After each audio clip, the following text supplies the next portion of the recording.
How is Brad doing, health-wise? He's fine. Oh, he wasn't as injured, I guess, in the game. Or...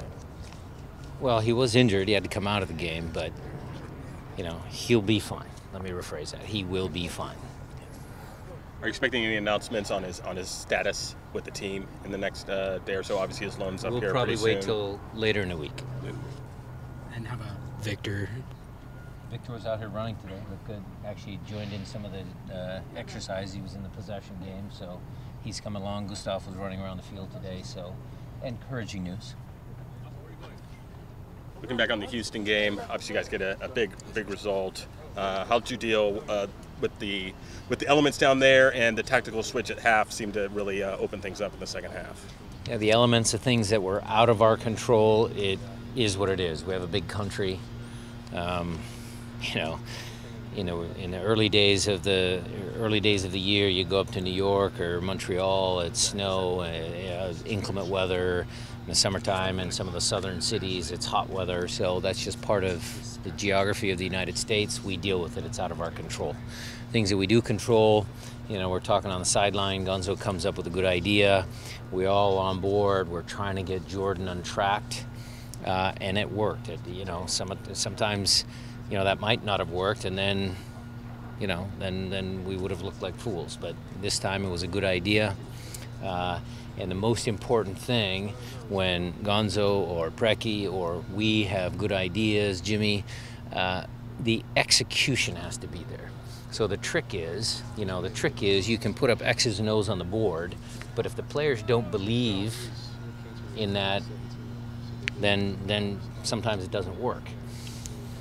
The good thing is that the players still believe in some of the tactical changes that we make, and we saw a positive result this time. So that's always coaching, telling someone to do something when they're not willing to. We all know that feeling. So telling someone to do something and they're open-minded and stuff, that's even better. So is a situational change? It's not something that maybe you could go to or again? Well, Raul will be back, so he'll be back. So Jordan will be out on the wing, and we'll keep working on it. I mean, do we flop Jordan over to left wing instead of the right wing? We can certainly discuss that, but Jordan's played really well on the right, played well on the left in 2016. Versatile guy, played okay up front, so. Happy to have that problem. I forgot to ask about Raul, so he'll be fine for Sunday? He will be available for selection provided he passes all of the concussion protocol that is out there. Did, because we had asked about that last week, did something pop up later after Wednesday's practice last week, or as far as protocol goes? I can't remember what I said on Wednesday, but that he was fine. That he was fine? Or that it wasn't, if you said that it wasn't there wasn't any need for concussion protocol. Well, I'm not a doctor. Yeah. And so sometimes if I say something, maybe I'm not always correct, Jada. But he did enter the concussion protocol, and now he has to get out of the concussion protocol. Saad Abdullah Salaam had a pretty solid performance. What'd you make of it, and was his selection over Kelvin mostly a tactical decision? It was a little bit of both. Kelvin's been dinged up a little bit. He's had an ankle that keeps locking up on him. I thought this was a good game to get some guys a couple minutes, and Saad made the most of it. He performed very well. Thought it was a good performance. So that's healthy competition. That's what we want. That's what we're all driving for, is guys that compete for playing time, and that makes the whole squad better. Nuhu had a really good game too. He made MLS Team of the Week. When it comes to his development, do you think it's fair to say that he's pretty much there as a defender, and maybe he needs to work on the just hammering out the attacking aspect, or how would you just assess where he's at? Well, there's every player. Nuhu had a really good performance, but every player can always get a little bit better. We're not going to sit here and say, okay, Nuhu is the finished product, because I think he has more growth in him. He's got a higher ceiling than that, including on the defending. You know, sometimes when you watch Nuhu, he locks guys down. I mean, it's hard to get around him because he's so physical, he's fast, he's strong.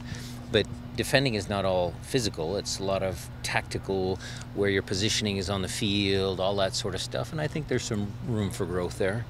And then certainly the other thing that's the most obvious to see when we watch him play is certainly the, difference between a guy like Brad or Joven and Nuhu in the offensive half of the field.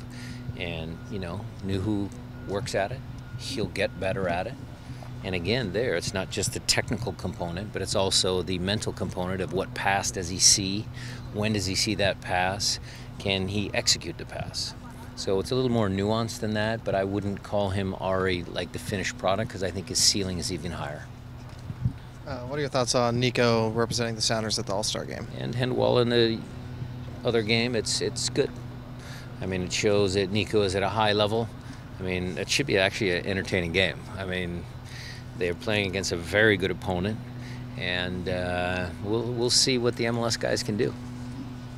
With Danny, how has he changed since signing, since being officially with the first team? Danny Leyva? Mm-hmm. Hasn't changed at all. That's part of the beauty of it. Comfortable or anything? No, I thought he was comfortable from preseason. I mean, he showed in preseason flashes of what we see now.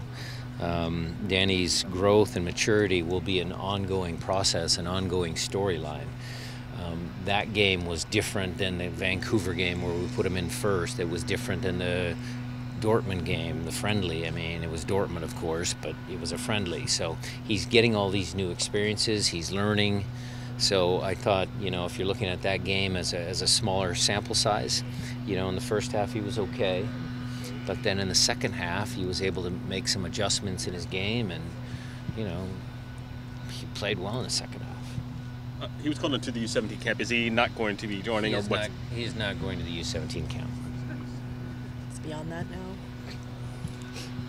Well, we need him. Oh, okay.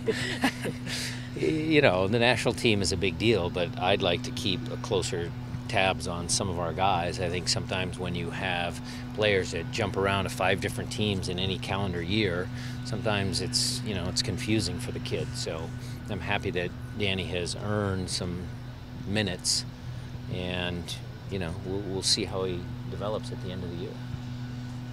The way SKC has played, the way they play has changed a lot over the last couple of years from like a high-pressing physical team to a possession team. How have you adjusted the way you kind of prepare for those games? You didn't see Espinoza play the other day, did you? No. High-pressing, physical, a little too physical for that game. Peter's done a great job with that franchise. They play the same. I think they play the same. They'll still press. I mean, 2016 he came here and it was a playoff game, but whatever, he just pressed.